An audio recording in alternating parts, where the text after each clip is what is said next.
ನಮಸ್ಕಾರ. ಪ್ರಜಾವಾಣಿಯ ಇವತ್ತಿನ ಪ್ರಮುಖ ಸುದ್ದಿಗಳ ಒಂದು ನೋಟಕ್ಕೆ ಸ್ವಾಗತ. ಭಾರತದ ಆರ್ಥಿಕತೆಯಿಂದ ಹಿಡಿದು ನಮ್ಮ ರಾಜ್ಯದ ಆಡಳಿತದವರೆಗೆ ಏನೆಲ್ಲ ಪ್ರಮುಖ ಬೆಳವಣಿಗೆಗಳು ಆಗಿವೆ ಅಂತ ಇವತ್ತು ನೋಡೋಣ. ಬನ್ನಿ, ಮೊದಲು ರಾಷ್ಟ್ರೀಯ ಸುದ್ದಿಗಳ ಕಡೆಗೆ ಗಮನಹರಿಸೋಣ. ನಮ್ಮ ಮೊದಲನೇ ಸುದ್ದಿ ಭಾರತದ ಜಾಗತಿಕ ಸ್ಥಾನಮಾನದ ಬಗ್ಗೆ. ಯುರೋಪಿಯನ್ ಯೂನಿಯನ್ ಜೊತೆಗಿನ ಒಂದು ಮುಕ್ತ ವ್ಯಾಪಾರ ಒಪ್ಪಂದದ ಸಂದರ್ಭದಲ್ಲಿ ಪ್ರಧಾನಮಂತ್ರಿಗಳು ಭಾರತವನ್ನ ವಿಶ್ವಕ್ಕೆ ಒಂದು ಭರವಸೆಯ ಕಿರಣ ಅಂತ ಕರೆದಿದ್ದಾರೆ. ಹಾಗಾದ್ರೆ ಈ ಒಪ್ಪಂದದ ಪ್ರಾಮುಖ್ಯತೆ ಏನು? ಬನ್ನಿ ನೋಡೋಣ.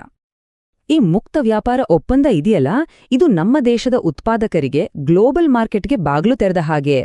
ಇನ್ನು ನೊಬೆಲ್ ಪ್ರಶಸ್ತಿ ವಿಜೇತರಾದ ಅಭಿಜಿತ್ ಬ್ಯಾನರ್ಜಿಯವರೇನ್ ಹೇಳ್ತಾರೆ ಅಂದ್ರೆ, ಇದು ಅಮೆರಿಕದ ಮೇಲೆ ನಾವು ಅವಲಂಬಿತರಾಗೋದನ್ನ ಕಡಿಮೆ ಮಾಡೋ ಒಂದು ಸ್ಪಷ್ಟ ಸಂದೇಶ ಅಂತ.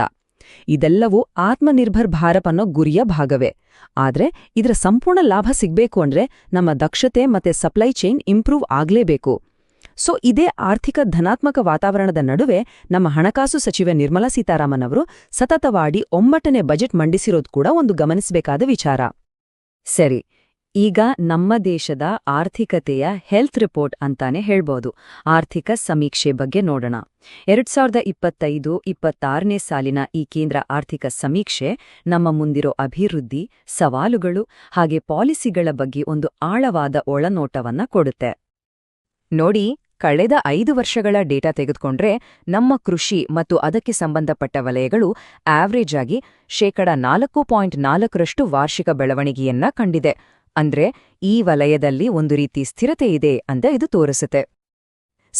ಈ ಸ್ಥಿರತೆಯನ್ನೇ ಬೇಸಾಗಿಟ್ಕೊಂಡು ಸರ್ವೆ ಒಂದು ದೊಡ್ಡ ಟಾರ್ಗೆಟ್ ಅನ್ನ ಮುಂದಿಟ್ಟಿದೆ. ಅದೇನಪ್ಪಾ ಅಂದ್ರೆ, ಮುಂದಿನ 4 ವರ್ಷಗಳಲ್ಲಿ ಕೃಷಿ, ಸಾಗರೋತ್ಪನ್ನ ಮತ್ತೆ ಆಹಾರ ಸಂಸ್ಕರಣಾ ರಫ್ತನ್ನ 8.19 ಲ್ಯಾಕ್ ಕೋಟಿ ರೂಪಾಯಿಗೆ ಮುಟ್ಟಿಸ್ಬೇಕು ಅಂತ. ಇದನ್ನ ಡಾಲರ್ಗಳಲ್ಲಿ ಹೇಳೋದಾದ್ರೆ ಸುಮಾರು $100 ಬಿಲಿಯನ್. ಇದು ನಿಜಕ್ಕೂ ಒಂದು ಮಹತ್ವಾಕಾಂಕ್ಷೆಯ ಗುರಿ. ಇನ್ನು ಉತ್ಪಾದನೆ ವಿಷಯಕ್ಕೆ ಬಂದ್ರೆ ಅಲ್ಲೂ ಕೂಡ ಒಳ್ಳೆ ಬೆಳವಣಿಗೆ ಕಾಣ್ತಿದೆ. ಉದಾಹರಣೆಗೆ, ಆಹಾರ ಧಾನ್ಯಗಳ ಉತ್ಪಾದನೆ 33.23 ಕೋಟಿ ಟನ್ಗಳಿಂದ 35.77 ಕೋಟಿ ಟನ್ಗಳಿಗೆ ಜಂಪ್ ಆಗಿದೆ. ಹಾಗೇನೇ ತೋಟಗಾರಿಕೆ ಬೆಳೆಗಳನ್ನು ನೋಡಿದ್ರೆ ಕಳೆದ 10 ವರ್ಷಗಳಲ್ಲಿ 28.07 ಕೋಟಿ ಟನ್ಗಳಿಂದ 36.77 ಕೋಟಿ ಟನ್ಗಳಿಗೆ ಏರಿದೆ. ವಿದೇಶಿ ನೇರ ಬಂಡವಾಳ ಹೂಡಿಕೆ ಅಂದ್ರೆ FDIನಲ್ಲೂ ಕೂಡ ಒಳ್ಳೆ ಪ್ರಗತಿ ಕಾಣ್ತಿದೆ. 2024-25ರಲ್ಲಿ 7.45 ಲಕ್ಷ ಕೋಟಿ ರೂಪಾಯಿ ಹೂಡಿಕೆ ಬಂದಿತ್ತು. ಇನ್ನು ಈ ವರ್ಷ ಅಂದ್ರೆ ನವೆಂಬರ್ವರೆಗ ಆಲ್ರೆಡಿ 5.96 ಲಕ್ಷ ಕೋಟಿ ರೂಪಾಯಿ ಹೂಡಿಕೆ ಆಗಿದೆ. ಈ ಆರ್ಥಿಕ ಸಮೀಕ್ಷೆ ಕೇವಲ ಅಂಕಿಅಂಶಗಳ ಬಗ್ಗೆ ಮಾತ್ರ ಮಾತಾಡಿಲ್ಲ, ಕೆಲವು ಪ್ರಮುಖ ಸಾಮಾಜಿಕ ಸವಾಲುಗಳ ಕಡೆಗೂ ನಮ್ಮ ಗಮನ ಸೆಳೆದಿದೆ.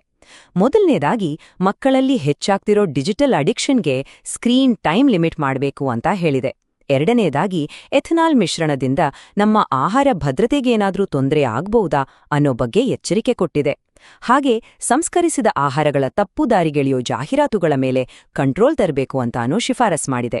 ಇಷ್ಟೇ ಅಲ್ಲ, ಕೌಶಲಾಭಿವೃದ್ಧಿಯಲ್ಲಿರೋ ಸವಾಲ್ ಮತ್ತೆ 2035ರ ಹೊತ್ತಿಗೆ ದೇಶದಲ್ಲಿ ಬೊಜ್ಜಿನ ಸಮಸ್ಯೆ ಎಷ್ಟು ದೊಡ್ಡದಾಗ್ಬೋದು ಅನ್ನೋ ಬಗ್ಗೆನೂ ಎಚ್ಚರಿಸಿದೆ. ಸರಿ, ಆರ್ಥಿಕತೆ ಬಗ್ಗೆ ಮಾತಾಡಿದ್ದಾಯಿತು. ಈಗ ಶೈಕ್ಷಣಿಕ ವಲಯದಲ್ಲಿ ನಡೆದ ಒಂದು ಪ್ರಮುಖ ಕಾನೂನಾತ್ಮಕ ಬೆಳವಣಿಗೆ ಕಡೆಗೆ ಹೋಗೋಣ. ವಿಷಯ ಏನಂದ್ರೆ, ವಿಶ್ವವಿದ್ಯಾಲಯ ಧನಸಹಾಯ ಆಯೋಗ ಅಂದ್ರೆ UGC ಉನ್ನತ ಶಿಕ್ಷಣ ಸಂಸ್ಥೆಗಳಲ್ಲಿ ಸಮಾನತಾ ಸಮಿತಿಗಳನ್ನ ಮಾಡಬೇಕು ಅಂತ ಒಂದು ಹೊಸ ನಿಯಮ ತಂದಿತ್ತು.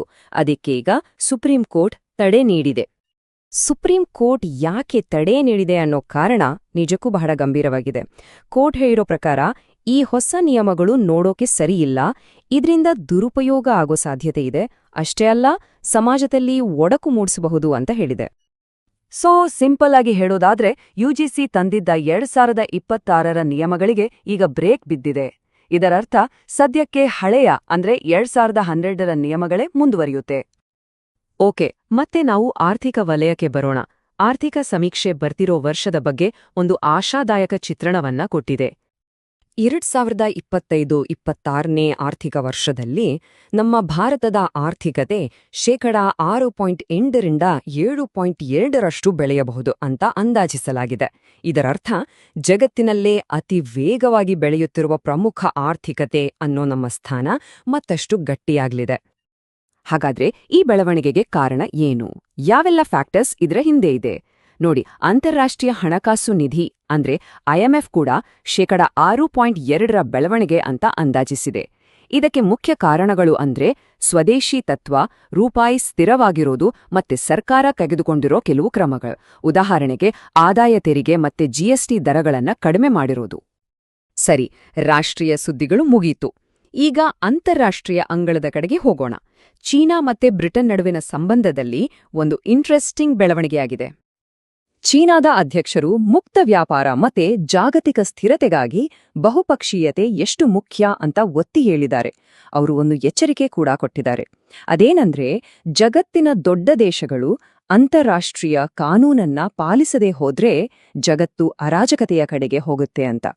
ಈ ಭೇಟಿಯ ರಿಸಲ್ಟ್ ಆಗಿ ಎರಡು ದೇಶಗಳ ಮಧ್ಯೆ ಸಮಗ್ರ ಆರ್ಥಿಕ ಪಾಲುದಾರಿಕೆ ಮತ್ತೆ ಗಡಿ ಭದ್ರತಾ ಒಪ್ಪಂದದಂತಹ ಪ್ರಮುಖ ನಿರ್ಧಾರಗಳನ್ನ ತಗೊಂಡಿದ್ದಾರೆ. ಸರಿ, ಈಗ ನಮ್ಮ ಕರ್ನಾಟಕದ ಸುದ್ದಿಗಳ ಕಡೆಗೆ ಬರೋಣ.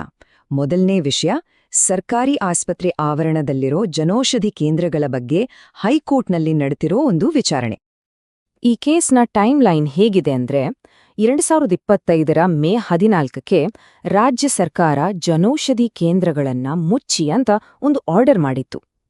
ಆದರೆ ಡಿಸೆಂಬರ್ 19ಕ್ಕೆ ಹೈಕೋರ್ಟ್ನ ಏಕಸದಸ್ಯ ಪೀಠ ಈ ಆರ್ಡರ್ನ ರದ್ದು ಮಾಡ್ತು. ಈಗೇನಾಗಿದೆ ಅಂದ್ರೆ, ಸರ್ಕಾರ ವಿಭಾಗೀಯ ಪೀಠಕ್ಕೆ ಮೇಲ್ಮನವಿ ಮಾಡಿದೆ. ಅದಕ್ಕೆ ಹೈಕೋರ್ಟ್ PMBI ಮತ್ತು ಆ ಕೇಂದ್ರಗಳ ಮಾಲೀಕರಿಗೆ ನೋಟಿಸ್ ಕೊಟ್ಟಿದೆ. ಮುಂದಿನ ವಿಚಾರಣೆ ಫೆಬ್ರವರಿ 4ಕ್ಕೆ ಇದೆ. ಇವತ್ತಿನ ಕೊನೆಯ ಆದ್ರೆ ತುಂಬಾನೇ ಪ್ರಮುಖವಾದ ಸುದ್ದಿ CAG ವರದಿ ಬಗ್ಗೆ.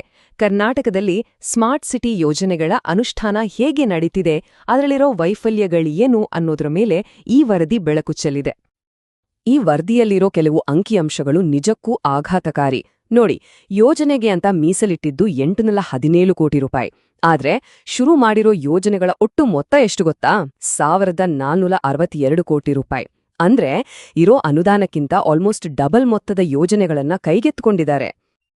ಸೊ ಈ ಆರ್ಥಿಕ ಅಶಿಸ್ತಿನಿಂದ ಏನಾಗಿದ ಪರಿಣಾಮ ಇಲ್ಲಿದೆ ನೋಡಿ. ಒಟ್ಟು 645 ಯೋಜನೆಗಳಲ್ಲಿ ಟೈಮ್ಗೆ ಸರಿಯಾಗಿ ಮುಗಿದಿರೋದು ಬರೀ 45 ಯೋಜನೆಗಳು ಮಾತ್ರ. ಇದು ಅನುಷ್ಠಾನದಲ್ಲಿ ಆಗಿರೋ ಒಂದು ದೊಡ್ಡ ವೈಫಲ್ಯ ಅಂತ ಸ್ಪಷ್ಟವಾಗಿ ತೋರಿಸುತ್ತೆ. ಈ ವೈಫಲ್ಯಗಳನ್ನ ಸರಿಮಾಡೋಕೆ CAG ಕೆಲವು ಪ್ರಮುಖ ಸಲಹೆಗಳನ್ನ ಕೊಟ್ಟಿದೆ. ಮೊದಲನೇದು, ಅನುದಾನಕ್ಕೆ ಬೇರೆ ಮೂಲಗಳನ್ನ ಹುಡುಕೋದು. ಎರಡನೇದು, ಯೋಜನೆಗಳ ವಿಳಂಬ ತಪ್ಪಿಸೋಕೆ ಫುಲ್ ಟೈಮ್ ಸಿಬ್ಬಂದಿ ನೇಮಕ ಮಾಡೋದು. ಹಾಗೆ ಮೇಲ್ವಿಚಾರಣೆಯನ್ನ ಬಲಪಡಿಸೋಕೆ ಸ್ಥಳೀಯ ಸಂಸ್ಥೆಗಳನ್ನ ಇನ್ವಾಲ್ವ್ ಮಾಡ್ಕೋಬೇಕು ಅನ್ನೋದು ಕೂಡ ಇದರಲ್ಲಿದೆ. ಸೊ ಇದು ಪ್ರಜಾವಾಣಿಯ ಇವತ್ತಿನ ಪ್ರಮುಖ ಸುದ್ದಿಗಳ ಒಂದು ನೋಟ. ನಾವು ಚರ್ಚೆ ಮಾಡಿದ ಈ ಎಲ್ಲ ವಿಷಯಗಳು ನಮ್ಮ ದೇಶ ಮತ್ತೆ ರಾಜ್ಯದ ಭವಿಷ್ಯದ ಮೇಲೆ ಮುಂದೆ ಹೇಗೆ ಪರಿಣಾಮ ಬೀರಬಹುದು ಅಂತ ಕಾದ್ ನೋಡ್ಬೇಕಿದೆ. ಮತ್ತೊಂದು ಪ್ರಮುಖ ವಿಷಯದ ಜೊತೆ ಶೀಘ್ರದಲ್ಲೇ ಸಿಗೋಣ. ಧನ್ಯವಾದಗಳು.